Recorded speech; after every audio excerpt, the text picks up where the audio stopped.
They said he was too weak, too insignificant, too ordinary to make a difference. Surrounded by fear, overwhelmed by an enemy too great to count, Gideon was just another man hiding, until God called his name. Have you ever felt outnumbered? Overwhelmed by battles you never chose?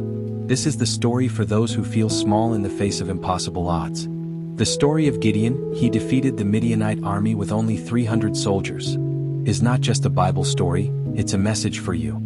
Because when life presses in and the enemy looks stronger, God doesn't need the majority, he only needs your obedience. Get ready to discover how one man's faith turned weakness into victory, and how the same power can turn your battle into breakthrough. In ancient Israel, the rhythm of life was one of repeated cycles: obedience, rebellion, oppression, and cries for deliverance. The land, though chosen by God, often echoed with the sound of suffering due to the people's disobedience. Judges 6 verse 1 sets the tone. The Israelites did evil in the eyes of the Lord, and for 7 years he gave them into the hands of the Midianites. These invaders were not just enemies, they were relentless oppressors, descending like locusts, devouring crops, stealing livestock, and leaving the people hiding in caves, stripped of dignity and hope. It was in this atmosphere of despair that God chose to speak, not to a king, not to a prophet, but to a young man named Gideon, hiding in fear and threshing wheat in a winepress. Judges 6 verse 11 paints this scene vividly. The angel of the Lord sits beneath an oak tree, watching a man trying to preserve a little food, hoping not to be seen by the enemy. It was a setting of fragility, not heroism. But God doesn't see as man sees. In that moment of weakness, God was preparing a revolution of faith. As the angel appears, his greeting cuts through Gideon's fear. "The Lord is with you, mighty warrior." Judges 6 verse 12. These words must have sounded absurd. A mighty warrior? Here was a man hiding from battle, not charging into one. Gideon's reply, tinged with pain and confusion, is raw and honest. "Pardon me, my Lord, but if the Lord is with us, why has all this happened?"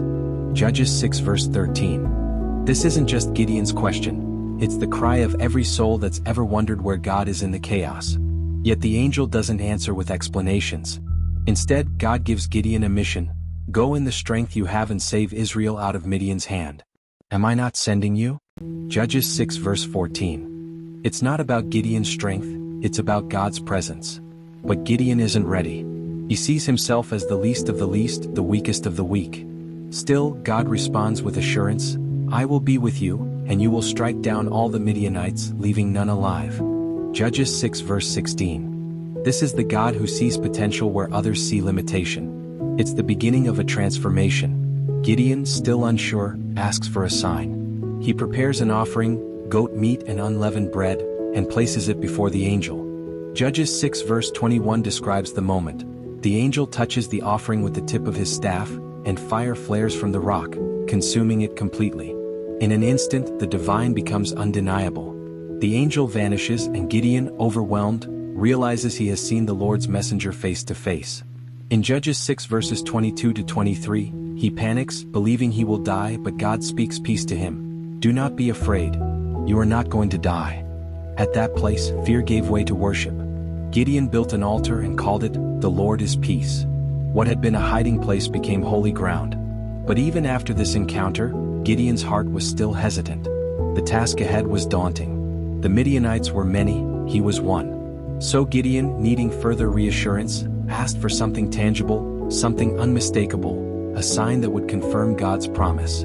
He lays out a fleece on the threshing floor and asks for a miracle. Dew on the fleece but dry ground all around. And God answers. Judges 6 verse 38 says he squeezed a bowl full of water from the fleece while everything else remained dry. It was supernatural. Yet Gideon, still uncertain, requests a second sign, this time the opposite, a dry fleece and dew-covered ground. Again, God responds with patience and power. The fleece is dry, the earth around it soaked. These signs, recorded in Judges 6 verses 39 to 40, are not about testing God's ability. They reflect the human need for reassurance. Gideon wasn't seeking entertainment, he was wrestling with the weight of calling. He wanted to be sure that God had indeed chosen him. These moments teach us something vital. Faith can be a journey, not an instant leap. God, in His mercy, meets us where we are, strengthens us, and walks with us toward boldness. The symbolism of the fleece runs deep. As a product of sheep, it can represent Israel, God's flock. In the first test, the fleece holds dew while the ground is dry. perhaps a picture of how God blesses his people even when the world is barren. In the second test, the fleece is dry but the ground is wet, suggesting Israel as a vessel of blessing to others. More than that, these moments show us Gideon's transformation. He starts as a man hiding from his enemies, but now he's negotiating with God, stepping into the mantle of leadership. And although Scripture often calls us to believe without demanding signs, these miracles reveal God's grace in helping us overcome fear. Faith doesn't always roar. Sometimes it begins with a whisper of uncertainty. Yet God listens and responds. After the fleece, Gideon's hesitation begins to fade. The signs worked. They did not just prove God's presence, they proved his patience. Gideon, once trembling, is now preparing to lead an army. With divine assurance firm in his heart, Gideon is finally ready to act. The time for hiding is over.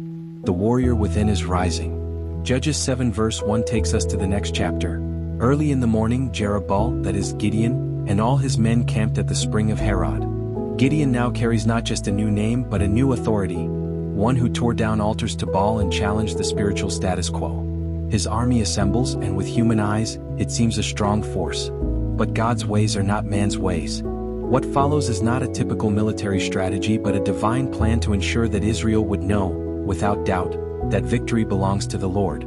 The gathering of warriors at Mount Gilead sets the stage, but as we will soon discover, the true battle begins not with swords but with faith. The transformation of Gideon is nearly complete. From hiding in a winepress to standing on the brink of battle, he embodies what happens when God calls the weak and makes them mighty. Have you heard this story about Gideon before? Tell us in the comments what you would do if you were in his shoes. The story of Gideon reaches its turning point in a way no military strategist would predict.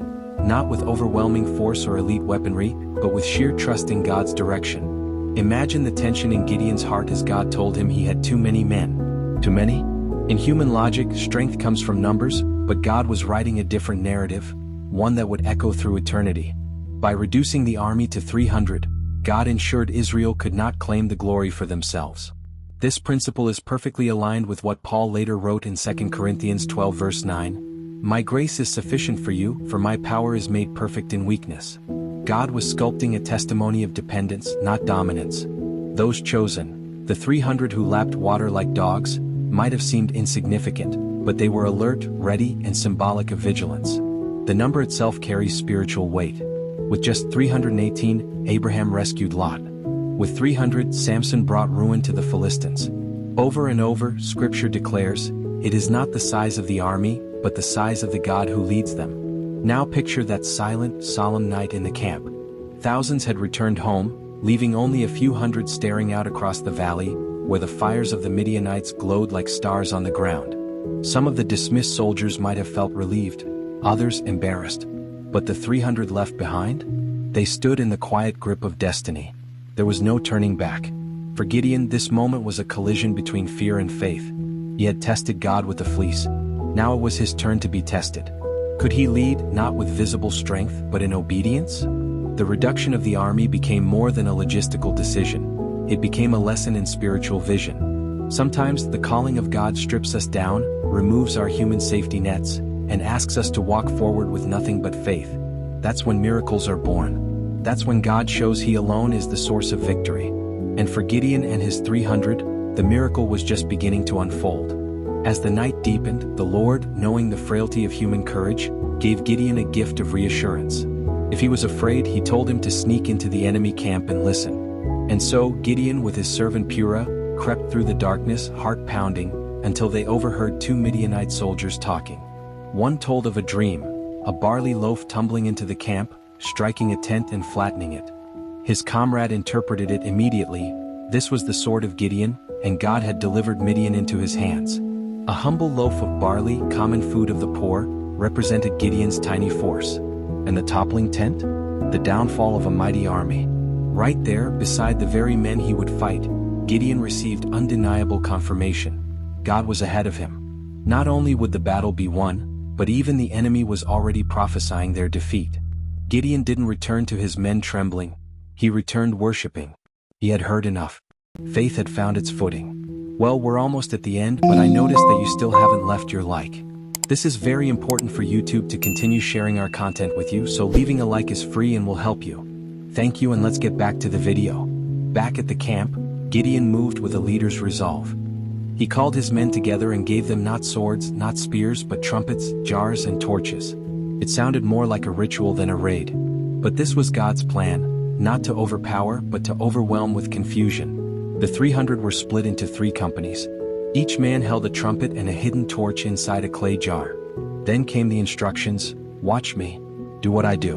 When we surround the camp, break the jars, blow the trumpets, and shout, "A sword for the Lord and for Gideon." The power of this plan wasn't in firepower, it was in psychological shock. In the dead of night, with enemy guards just settling in, 300 torches exploded into view. Jars shattered. Trumpets pierced the silence. The valley roared with a battle cry from every direction. The Midianites, startled and disoriented, turned their swords on one another in panic. God used fear as a weapon. He used chaos as a strategy. And he proved that when he fights, confusion falls on the enemy, and victory rises from obedience. The Israelites didn't even need to charge. Judges 7 verse 21 says, "Each man stood in his place around the camp, and yet the Midianites fled."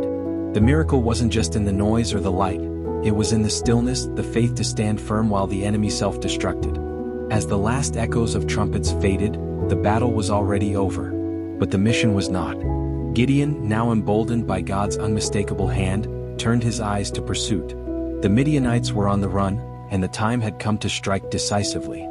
He rallied reinforcements from Naphtali, Asher, and Manasseh, and then sent messengers to the tribe of Ephraim with a command: cut off their escape by seizing the fords of the Jordan. The response was swift. Though Gideon had started the fight with only 300, now the rest of Israel joined to finish what God had begun. Leadership, once hesitant, now burned with clarity. Gideon was no longer the man hiding in a winepress. He was the commander of a movement ordained by heaven. The final phase had begun, and every step forward was fueled by divine momentum. In the aftermath of a divine victory, Gideon, the unlikely warrior raised by God, stood at the crossroads of reverence and ruin. His words to the Ephraimites, recorded in Judges 8 verses 2-3, displayed an extraordinary level of diplomacy. "What have I accomplished compared to you? Aren't the gleanings of Ephraim's grapes better than the full harvest of Abiezer?" With this gentle rebuke, he skillfully extinguished their anger, not by boasting of his triumphs, but by elevating their contribution. He understood something few leaders grasp in moments of power: unity is preserved not by dominance but by humility. While the battle against the Midianites raged on, Gideon's internal struggle to keep Israel united quietly intensified. He calmed divisions before they fractured the fragile hope of a nation barely awakening from years of oppression. This episode is not just about words, it's a revelation of Gideon's rare ability to manage conflict with grace, even in the heat of war. Yet, as the dust of diplomacy settled, the pursuit of the Midianite kings, Zebah and Zalmunna, pressed on. Judges 8 verse 4 paints the scene vividly. Exhausted yet still in pursuit, Gideon and his 300 men crossed the Jordan.